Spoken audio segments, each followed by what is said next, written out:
বাঙালি special রান্নাঘরে সব বন্ধুদের স্বাগত। আজকে আমি আলু ঝিঙে দিয়ে ডিম দিয়ে একটা রেসিপি করে দেখাবো বন্ধুরা। তো তার জন্য আমি নিয়ে নিয়েছি এখানে ঝিঙে, আলু আর পেঁয়াজ, দেখেন লম্বা লম্বা করে কেটে নিয়েছি সব।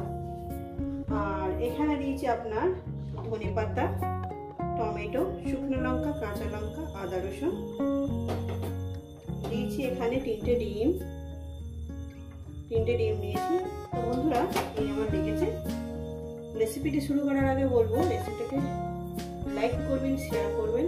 নতুন নতুন রেসিপি দেখতে গেলে আপনারা চ্যানেলটাকে সাবস্ক্রাইব করে নেবেন। ঠিক যেভাবে খাই ঠিক আপনাদের সেইভাবে রেসিপিটা দেখাবো। খুব সুন্দর, খেতেও সুন্দর। চলুন শুরু করা যাক। আপনারা কিন্তু রেসিপিটা পুরোটাই দেখবেন। প্রথমেই আমি আদা রসুন, শুকনো লঙ্কা, কাঁচা লঙ্কা এটাকে মিক্সারের মধ্যে ঘুরিয়ে নেব। ডিমের মধ্যে আমি লবণ দিয়ে দিয়েছি। এবার ডিমটাকে আমি ভালো করে ফাটিয়ে নেব, মানে ফেটে নেব। রেসিপিটা কিন্তু পুরোটাই দেখবেন, একটু বাদ দেবেন না। এই রেসিপি আপনাদের কেমন লাগলো অবশ্যই কিন্তু কমেন্ট করে জানাবেন। গ্যাস ধরিয়ে দিয়েছি, কড়া বসিয়ে দিয়েছি। কড়া আমার গরম হবে। কড়াটা আমার গরম হয়ে গেছে। আমি ডিম ভাজার মতন তেলটা দিয়ে দেব। তেলটা দিয়ে দিলাম। তেলটা আমার গরম হবে। তেলটা আমার গরম হয়ে গেছে। আমি এবার ডিমটাকে ভেজে নেব। এইভাবে রান্নাটা করবেন, ভালো লাগবে। ডিমটাকে দিয়ে দিলাম।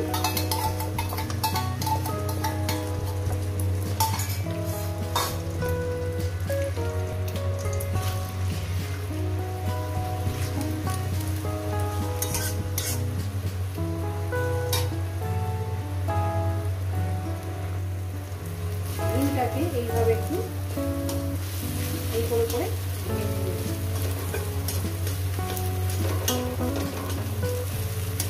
আপনারা কিভাবে খেয়েছেন জানি না, কিন্তু এইভাবে ভেজে একবার খেয়ে দেখবেন। এইভাবে টুকরো টুকরো করে ছোট ছোট সাইজ করে আমি ডিমটাকে কেটে নেব। দেখতে পাচ্ছেন বন্ধুরা, রেসিপিটা কিন্তু পুরোটাই দেখবেন। ডিমটাকে আমার ভাজা হয়ে গেছে। ডিমটাকে আমি উঠিয়ে দেব। এবার দিয়ে দেবো তেল।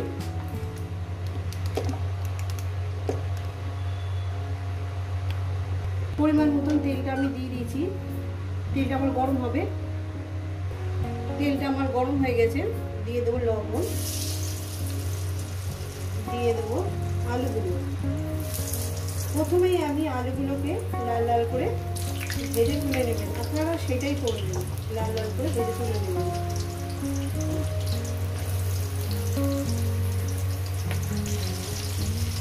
দিয়ে দেবো এখানে হলুদের গুঁড়ো দিয়ে দিলাম।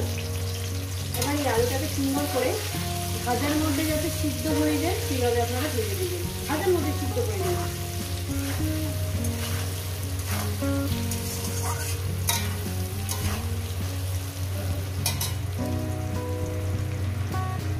তো বন্ধুরা আলুগুলো আমি ভাজার মধ্যে আমি সব সিদ্ধ করে নিচ্ছি। একদম সিদ্ধ হয়ে গেছে। এটা আমি উঠিয়ে নেব। এই ডিমের মধ্যেই তুলে নেব।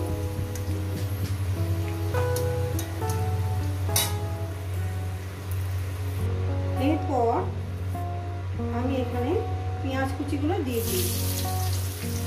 ঠিক আছে, পেঁয়াজ কুচিগুলো দিয়ে এগুলো আমি ভেজে নেব। দিয়ে দেবো লবণ, পরিমাণ মতো লবণটা দিলাম। দিয়ে এটাকে আমি মিনিট দুয়েক করে পেঁয়াজটাকে আমি ভেজে নেব।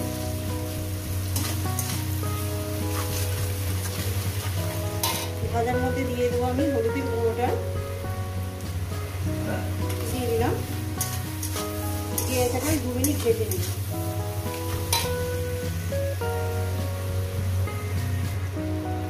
বন্ধুরা এরপরে আমি যে আদা রসুন শুকনো লঙ্কা কাঁচা লঙ্কা যেটা মিক্সারে ঘুরিয়ে রেখেছি সেটা দিয়ে দেব। আর সামান্য পরিমাণে জল, সামান্য পরিমাণে জল দিলাম। এই মিক্সারে বাটি ধোয়া জলটা আমি দিলাম।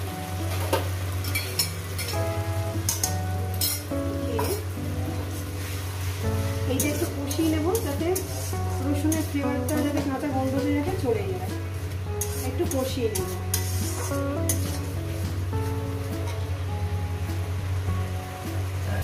এরপর দিয়ে দেবো আমি এখানে ঝিঙেগুলো দিয়ে দিলাম। ঝিঙেগুলো দিয়ে আমি আস্তে আস্তে মিডিয়াম গ্যাসে রান্নাটা করবেন। পারলে ঝিঙের পর যখন মানে গ্যাসটাকে লোতে করে দেবেন। ঝিঙেটাকে দিয়ে আমি গ্যাসটাকে লোতে করে দিচ্ছি। এবার এটাকে চাপা দিব। তো বন্ধুরা নরম সফট হওয়ার জন্য ওখানে চাপা দিলাম। তো বন্ধুরা দেখেন গ্যাসটাকে লোতে করে দিয়েছি বলে আমার ঝিঙেটার থেকে অনেকটাই জল বেরিয়েছে। দেখেন বন্ধুরা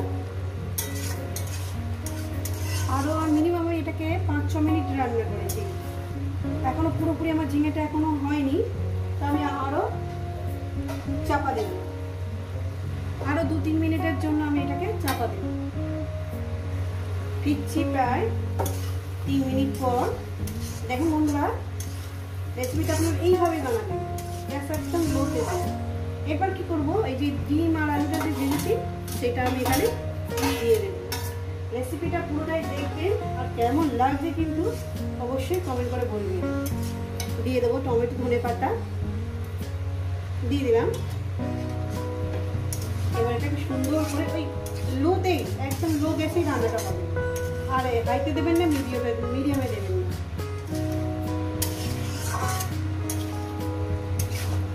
এইভাবে রান্নাটা করবেন। দেখছেন আমি কীভাবে রান্নাটা করছি, সেইভাবে রান্নাটা করবেন।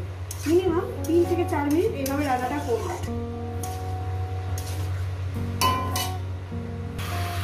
তো বন্ধুরা ফিরছি প্রায় 5 থেকে 6 মিনিট হয়ে গেছে। আমার ডিম দিয়ে ঝিঙেটা রান্নাটা হয়ে গেছে। এই রেসিপিটা যদি আপনাদের ভালো লেগে থাকে অবশ্যই কিন্তু কমেন্ট করে জানাবেন। রেসিপিটা লাইক করবেন, শেয়ার করবেন। নতুন নতুন রেসিপি পেলে চ্যানেলকে সাবস্ক্রাইব করে নেবেন।